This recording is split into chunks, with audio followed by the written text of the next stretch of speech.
Agriculture employs 50% of the Indian populace and contributes to about 18% of our nation's GDP. Farmers use pesticides to boost agronomic productivity. The pattern of pesticide usage in India, however, differs from the pesticide usage all over the globe. While the global average of insecticides is about 44%, in India, insecticides occupy as much as 76% of the total pesticides used. Among insecticides, the major class is organophosphates. They work as inhibitors of neural functioning. Not only do they act as neurotoxins for insects, but also exhibit similar effects on humans who have consumed contaminated food or drinking water. Organophosphate poisoning can have a wide variety of consequences, such as drowsiness, lethargy, and even cancer. The current strategies to tackle organophosphate pollution on large-scale levels are ineffective and impractical. To combat this menace of organophosphate pollution, we have for you Project CellOPHane. Our team iGEM-IISc Bangalore, seeks to create a functionalized bacterial cellulose filter to combat organophosphate pollution. Not only that, we wish to create a novel and a modular plug-and-play platform which can be used for analogous bioremediation strategies with minimal modifications. Our requirement was thus of a modular enzymatic system that can attach to the bacterial cellulose sheet and catalytically degrade organophosphates into harmless products. Keeping this in mind, we decided to design two fusion proteins, henceforth referred to as modules. One module having the cellulose binding domain connected to a docking protein via a linker, and another module having a broad spectrum organophosphate hydrolase enzyme connected to a tag, which in turn would bind to the docking protein in the other module. While identifying potential candidates for the tag and docking partner, we identified two potential candidates, SpyTag SpyCatcher and SpyTag SpyDock. To understand which of these will be more suited to our needs, we decided to consult Dr. Anthony Keeble, who is an expert in this field of the SpyAmbo system. Dr. Keeble suggested us to use SpyCatcher instead of SpyDock. SpyCatcher binds to SpyTag via a covalent isopeptide bond, while SpyDock binds to the tag via non-covalent interactions. There was an anticipation that the SpyTag-SpyDock interaction might be broken due to the force exerted by the running water. To validate this, we decided to come up with a mathematical model based on the strength of the SpyTag-SpyDock interaction versus its dissociation caused due to water flow. The model we came up with indeed showed that this interaction would get abolished in a matter of few minutes at most. With this, we could come up with the blueprints of our two constructs. Construct C1 or module C1 having the double cellulose binding domain DCBD linked to SpyCatcher, and construct C2 or module C2 having the organophosphate hydrolase OPDA linked to the SpyTag. SFGFP, which is superfolder GFP, was also added to construct C2. Superfolder GFP is a variant of the green fluorescent protein which we added to our construct to act as a reporter for our binding assays, basically for the C1-C2 binding interaction quantifications. Of course, both the modules that we designed had a decahistidine tag or a 10x his tag to enable their purification by immobilized metal affinity chromatography using nickel NTA beads. We then successfully cloned these constructs using Gibson assembly in a PET MCN T7 vector and confirmed them via double digestion with restriction enzymes. After transformation into E. coli BL21 and subsequent induction, we also managed to show the expression of both the proteins using SDS Page and Western blot. We then decided to check for their solubilities on a small scale by using the technique of nickel NTA chromatography to pull out the decahistidine tagged proteins of interest from the soluble fraction of the cell lysate. Using SDS page, we successfully showed that C1 was present in the soluble fraction of the cell lysate, while C2 remained elusive. Western blots using anti-HIS and anti-GFP antibodies yielded similar results.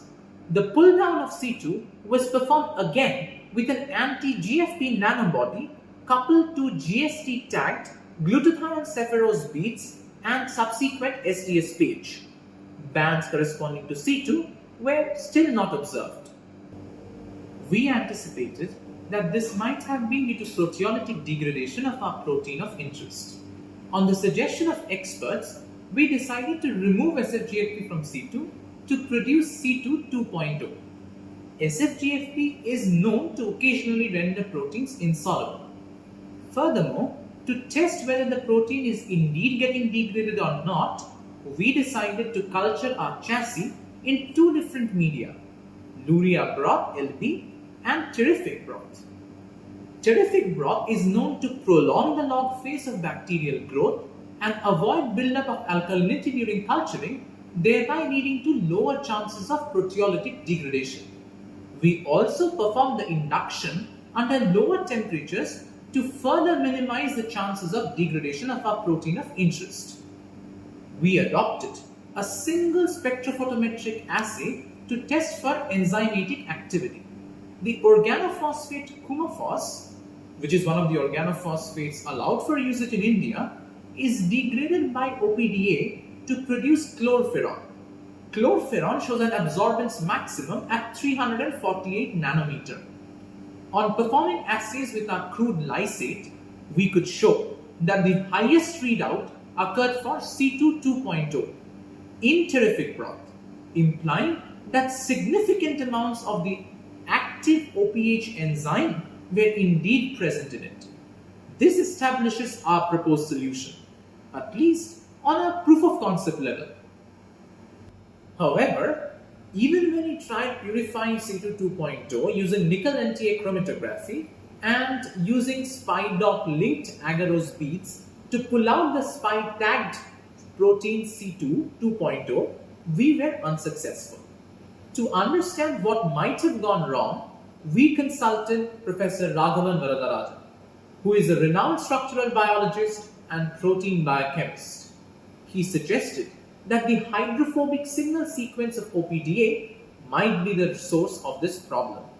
To validate this and make more informed decisions regarding our blueprint, our project took a detour.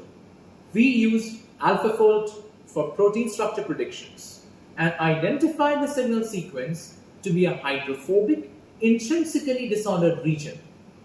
This might have indeed caused protein aggregation and subsequent degradation, particularly since the OPDA enzyme is itself not very hydrophilic. We therefore decided to delete the signal peptide from C2 2.0 to produce C2 3.0, whose structural predictions look very promising. We are currently trying to carry out enzymatic assays to validate our hypothesis. To produce the bacterial cellulose necessary for our filter, we cultured Gluconeosatobacter xylinus in the lab.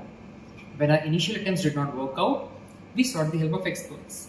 Based on their aid and advice, we were able to find the optimum conditions and the right media to do the same. Parallelly, we also attempted to make sheets of microcrystalline cellulose using the commercially available cellulose powder. To do this, we were able to develop the right media to dissolve the cellulose powder and optimize the conditions to enable us to make a homogeneous and uniform sheet of cellulose through drop casting, which is a standard technique used by materials engineers. We intend to use this process to coat the PDMS pipes required for our filter. These pipes will be fitted inside the filter and the contaminated water would pass through these. Furthermore, to get some rough estimates on the efficiency of a filter and its dependence on the flow velocity and the initial organophosphate concentration, we designed another model derived from first-order hydrodynamics and Michaelis-Menten enzyme kinetics. This model predicted significant organophosphate hydrolysis at slower flow velocities through the filter, which needs to be kept in mind while designing a functioning prototype. However, a slower velocity implies a lower yield, and thus a balance needs to be struck between yield and efficiency to ensure optimized filtration. We are currently working in this direction to achieve a set of optimal input parameters.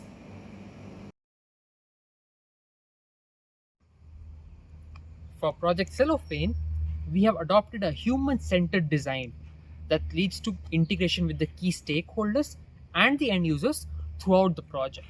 We iteratively went through the four-step human practices cycle: understanding the problem, ideating it, developing and implementing a solution, and evaluating the solution. In the initial stages of our project, we went through recent literature, newspaper articles, and statistical data. We asked ourselves if synthetic biology was really the right solution for our problem. We identified the key values of the project and we prioritized them based on the consultation with our mentors and the various stakeholders. To systematically analyze the various stakeholders, we constructed a stakeholder map or a power interest matrix using which we identified the key players for Project CellOPHane. During the design phase of our project, we consulted experts like Dr. Anthony Keeble and Dr. P. Balram. We spoke to Dr. T.V. Ramachandran, a renowned conservation ecologist who encouraged and recommended that we take a project beyond a proof of concept. We spoke to Mr. Amit Khurana from the Center of Science and Environment, a public interest research and advocacy organization that promotes the need and urgency of sustainable development. At every bottleneck we encountered during our project, we reached out to experts like Dr. Jayanta Chatterjee, Dr. Raghavan Varadarajan, Dr. D.N. Rao, and Dr. Mohan Balasubramaniam for their guidance. For taking our project beyond the proof of concept and designing a working prototype, we sought the expertise of Dr. Saptarishi Basu and Mr. Rajnikant Vangala, both of whom are experts in microfluidics.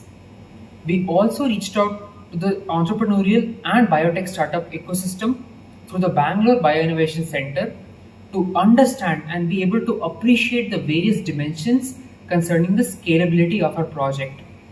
All of these interactions were meaningfully sustained throughout our human practices journey. Besides engaging with the stakeholders of our project, we took part in several initiatives in order to communicate about our project and synthetic biology to the general public in order to inspire them to contribute to the field of synthetic biology. We organized a 2-day symposium called SynBite where we invited renowned synthetic biologists from all across the globe. This symposium saw an enormous participation from both faculty and students alike all across the country. We authored a book for synthetic biology introduction called Rewiring Life, a beginner's guide, wherein we introduced the concepts of synthetic biology in an appealing and lucid manner to high schoolers. We designed a game to illustrate the concept of biobricks to children. We also released the audiobook about our project in order to reach a wider audience and to be more inclusive of the visually challenged. We penned a book on biosafety in order to address the general public's concern over synthetic biology as well as to raise awareness about institutional frameworks of biosafety within our country as well as the iGEM competition. We organized a talk as part of the Talk to a Scientist webinar series where we introduced synthetic biology to 6 to 16-year-olds.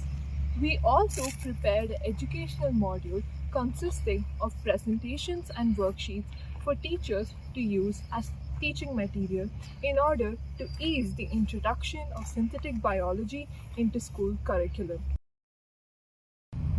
At every stage, we have kept in mind the socio-cultural theories of learning and other scientific theories on instructional design. We have adhered to the universal design principles of learning in order to promote a diverse and inclusive educational environment with regards to all the educational content prepared by our team. We also seek feedback on all the educational content and attempted to modify them according to the feedback we received. Furthermore, we have been mindful of all aspects of safety throughout our project cycle. We underwent proper lab safety training before starting our lab work. We have strictly adhered to all the rules and protocols for chemical, biological, and electrical safety mandated by the Office of Laboratory Safety and Environmental Health at IISc and the iGEM Safety Committee. Finally, we have complied with all the national regulations on biocontainment and the import of biological products.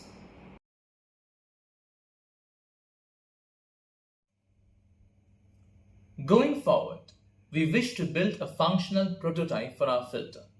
We seek to mathematically model the device and thereby understand the flow rate and other input parameters for maximizing the filter efficiency while also ensuring the greatest reduction in organophosphate load.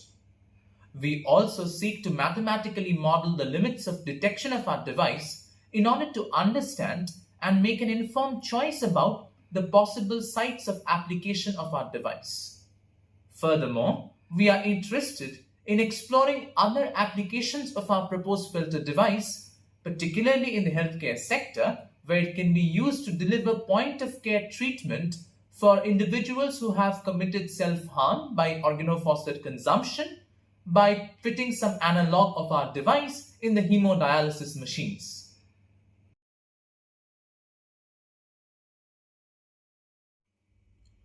To summarize, we have succeeded in designing a functionalized bacterial cellulose filter to combat organophosphate pollution.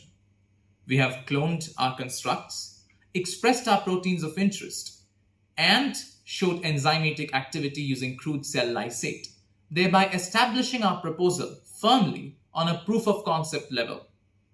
We have also developed mathematical models to justify our choice of parts and to analyze the functioning of our filter. We have also come up with the hardware requirements for our filter device. We have engaged with key stakeholders of our project throughout the project cycle and integrated their suggestions into our work. By adopting a human-centered project design and designing educational resources conforming to the universal design principles for learning, we have tried to emphasize and reiterate our commitment to the mutualistic relationship between SynBio and the society.